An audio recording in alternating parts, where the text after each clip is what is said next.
Menara batu hitam yang berdiri di puncak gunung bertepatan di Paviliun Bintang Jatuh ternyata belum menunjukkan tanda-tanda reaksi apapun dari kebangkitan Soyan Xiaoyi. Siam menghela nafas yang sangat berat sembari berkata, sudah setahun kau belum bangun juga. Siapakah hati yang tidak cemas melihat kondisi Soyan seperti itu? Semua orang juga berkumpul termasuk mungkin Wan. Para murid senior dari kalangan mereka juga ikut di dalamnya. Mereka bertanya-tanya sebenarnya apa yang terjadi. Sosok murid turunan langsung dari pemimpin besar paviliun kita tengah berlatih di sana, namun bukankah periode pelatihannya terlalu lama dan memakan waktu setahun lebih? Perbincangan mereka juga berbicara tentang beberapa peninggalan kuno yang dalam tahun-tahun belakangan ini dikabarkan telah muncul di pegunungan 10.000 bertepatan di perbatasan wilayah selatan dataran tengah. Peninggalan kuno tersebut bukanlah benda biasa, bahkan sampai menarik beberapa faksi terkuat dari kalangan penjuru tempat untuk mendapatkannya.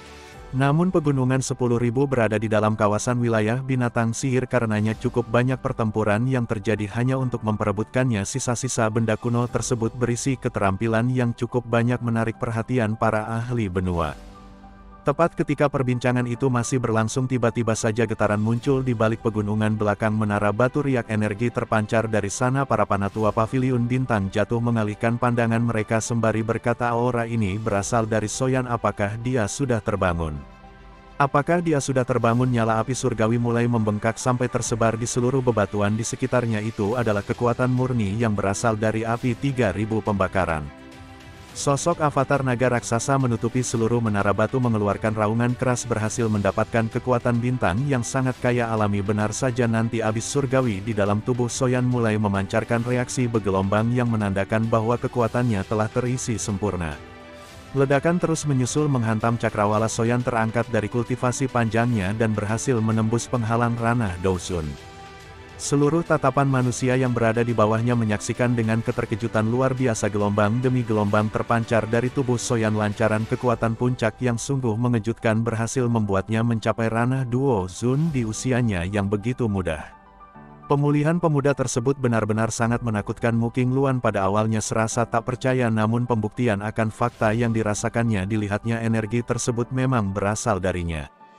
Melihat pemandangan menakjubkan itu, Feng Zunze tersenyum bangga sembari berkata, benar-benar pemuda yang diberkati.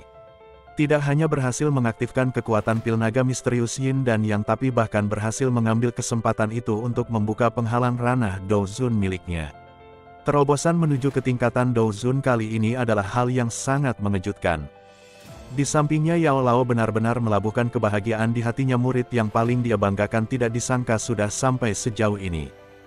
Energi yang dibutuhkan untuk menerobos ke tingkatan Douzun sangatlah besar. Andai bukan karena dia mendapatkan bantuan dari kekuatan luar angkasa, maka besar kemungkinan terobosannya akan tertunda setidaknya 2 tahun mendatang. Pemuda yang tergantung di atas cakrawala mulai membuka mata. Ia mengepalkan tinjunya, merasakan semua vitalitas yang meningkat secara signifikan sembari berkata, apakah ini kekuatan Douzun? Begitu mendalam dari usaha serta kerja kerasnya akhirnya membuahkan hasil yang diharapkan. Karenanya dia sangat yakin dan semakin yakin jika nantinya bertemu dengan hantu tua Sai Xing lagi, maka Soyan mungkin bisa membunuhnya tanpa menggunakan teratai api pemusnahan.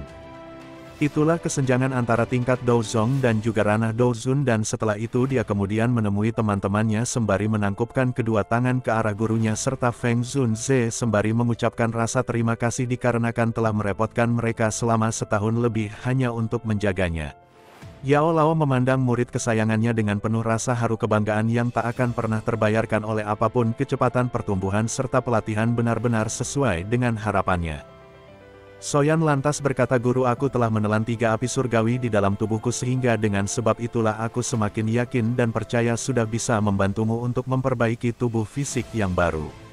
Yao Lao sembari berkata, untuk masalah memurnikan tubuh tidak perlu terburu-buru. Meskipun nyawaku tidak terlalu terancam ketika berada di tangan Aula Jiwa, tetapi aku telah kehilangan cukup banyak inti spiritual Qi di dalam tubuhku. Karena itulah ialah mengatakan semuanya sebelum memurnikan tubuh untuknya. Pertama-tama mereka harus mengisi kembali inti spiritual yang telah menghilang darinya, dikarenakan jika tidak, bahkan meskipun dia telah mendapatkan tubuh fisik yang baru, kekuatannya tidak akan mengalami peningkatan apapun. Pada awalnya Soyan bingung dengan apa yang dimaksud oleh gurunya, sehingga Yao Lao kembali menjelaskan bahwa ada istilah lain untuk nama inti spiritual Qi, itu juga disebut sebagai esensi kekuatan spiritual. Aula jiwa menangkap para roh kematian dikarenakan mereka ingin menghapus esensi spiritual dari tubuh korban mereka. Ki spiritual ini adalah semacam kehidupan jiwa dan jika itu menghilang maka akan menyebabkan kerusakan besar pada jiwa seseorang. Sungguh informasi yang belum pernah didengarkan oleh Soyan sama sekali sehingga dia lantas bertanya lantas bagaimanakah caranya untuk mengisi ki spiritual itu kembali.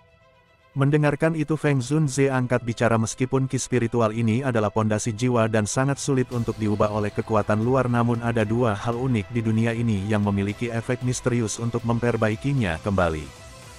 Yang pertama adalah buah tunas jiwa serta yang kedua jamur surgawi naga spiritual. Nah selama bisa mendapatkan salah satu dari keduanya maka mereka bisa mengisi kembali ki spiritual yang telah menghilang dari tubuh Yao Chen. Sayangnya kelangkaan kedua jenis item ini benar-benar sangat sulit bahkan lebih sulit dibandingkan mencari sumber api surgawi di benua. Selama 1 tahun lebih kau tidak sadarkan diri aku telah mengirim para ahli paviliun bintang jatuh untuk mencari informasi tentang kedua jenis bahan yang disebutkan tadi. Untuk mencari informasi tentang kedua jenis bahan yang kusebutkan tadi namun sayangnya. Mendengarkan itu Soyan mengepalkan tinjunya dengan keras mengatupkan giginya dengan amarah. Semua ini disebabkan oleh bajingan aula jiwa. Tepat ketika harapan untuk mendapatkannya semakin kecil bahkan terbilang sangat mustahil tiba-tiba saja seorang panatua di sampingnya lantas angkat bicara sembari berkata. Bahwa pemimpin paviliun buah tunas jiwa yang kau sebutkan sebelumnya dikabarkan ada pada sisa-sisa peninggalan kuno yang baru-baru ini tengah diperebutkan oleh para ahli di benua. Mendengarkan itu Feng Zunze bertanya dari mana kau mendapatkan beritanya. Panatua tersebut menjawab bahwa aku bertanggung jawab atas masalah peninggalan kuno baru-baru ini dan berdasarkan informasi yang telah kami terima ada beberapa suku dari binatang sihir yang mencoba menerobos masuk ke dalam peninggalan kuno tersebut tetapi akhirnya mundur dengan kondisi menyedihkan. Yang paling penting adalah di dalam reruntuhan kuno itu terdapat sebuah benda misteri yang mirip dengan penampilan buah tunas jiwa dan aku rasa itulah yang kalian cari. Feng Zunzi benar-benar gembira saat mendengarkannya. Buah tunas jiwa memang adalah sesuatu yang berasal dari zaman kuno tidak mengejutkan benda itu akan muncul di sisa-sisa reruntuhannya. Soyan kau sangat diberkati keberuntungan selama bertahun-tahun ini kami telah mencarinya tanpa hasil apapun namun begitu kau keluar tiba-tiba malah mendapatkan kabar yang sangat baik tentang keberadaannya. Tetapi pandangan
di dalam kawasan wilayah binatang sihir. Feng Zunzi juga sangat menyayangkan dikarenakan dirinya benar-benar tidak bisa terlalu terlibat dalam masalah semacam itu. Apalagi sekarang paviliun bintang jatuh sedang menjadi incaran aula jiwa. Sampai lengah sedikit saja maka hal itu akan menimbulkan masalah yang cukup besar. Di sisi lain gurumu belum pulih dari kekuatannya karena itulah dia juga tidak bisa pergi. Mendengarkan itu Soyan tidak menyalahkan siapapun, dia mengerti. Untuk meninggalkan paviliun bintang jatuh dan menuju ke peninggalan kuno tentu saja akan sangat beresiko. Karenanya Soyan tidak akan melibatkan Feng Zunzi apalagi gurunya tentu saja lebih baik tinggal di paviliun bintang jatuh dikarenakan hanya di tempat inilah formasi bisa melindunginya. Nah untuk pengambilan buah tunas jiwa tersebut maka Soyan akan berangkat tanpa melibatkan mereka berdua. Mendengarkan itu Yao Lao bagaimana mungkin tidak mengkhawatirkannya misi kali ini terlalu berbahaya. Kau tidak akan mengerti betapa kejamnya pertarungan di dalam peninggalan kuno.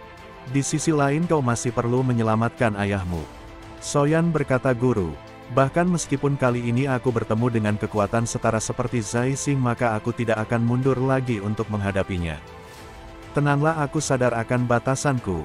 Sembari meminta kepada Feng Zunzi untuk menyiapkan peta rinci wilayah peninggalan kuno tersebut dan bersiap melakukan perjalanan. Feng Zunzi berkata baiklah. Kau memang adalah harapan yang terbaik saat ini. Kami akan merepotkanmu selain itu bawalah Mu King Luan bersamamu klannya juga berasal dari Soko Binatang. Mungkin mereka bisa memberikan sedikit bantuan saat waktunya tiba. Nah karena semuanya telah diputuskan maka satu kalimat peringatan dari Yao Lao kepada Soyan agar tetap berhati-hati di sepanjang perjalanan. Singkatnya setelah berpamitan dan setelah kepergiannya, Feng Zunzi lantas berbicara dengan Yao Lao bahwa kali ini dia sungguh telah mendapatkan murid yang luar biasa baik hati dengan begitu tidak ada penyesalan dalam hidupnya lagi. Sampai pertarungan yang sesungguhnya dimulai. Spoilernya cukup sampai di sini dulu kita lanjutkan lagi di video selanjutnya.